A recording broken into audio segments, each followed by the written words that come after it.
বয়স্ক জনগোষ্ঠীর আরেকটা সমস্যা ভুলে যাওয়া। এই ভুলে যাওয়াটা কিন্তু বিভিন্নভাবে ব্রেনের ক্ষয় জনিত কারণে এইটা হয়ে থাকে। এই ভুলে যাওয়ার যে ফলাফল সেটা কিন্তু অনেক মারাত্মক হতে পারে। যেমন অনেক বয়স্ক মানুষ গেস্ট আসলে তাদেরকে বলে বসে থাকেন যে আমি খাই নাই বা ছেলের বউ খেতে দেয় নাই। এটা কিন্তু মারাত্মক একটা পারিবারিক এবং সামাজিক সমস্যা হয়ে দাঁড়ায়। আপনারা এই ক্ষেত্রে জিনিসটাকে ধৈর্যের সাথে পরিস্থিতিটাকে মোকাবেলা করার চেষ্টা করবেন। আমার চিকিৎসা জীবনে দেখেছি যে এরকম বয়স্ক মানুষ ভুলে যাওয়ার কারণে এই যখন এরকম বলে বসে তখন পরিবারে কিন্তু একটা বিরাট অন্যান্য সদস্যদের মধ্যে এটা একটা তিক্ততা, ভুল বোঝাবুঝির সৃষ্টি হয়।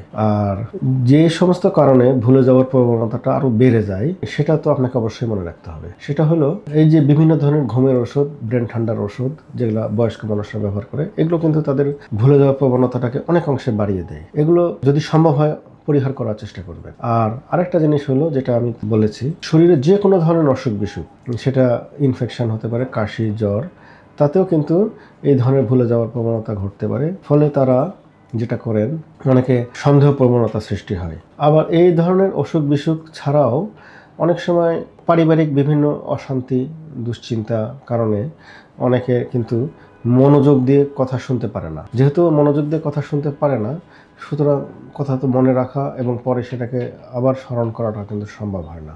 ধন্যবাদ।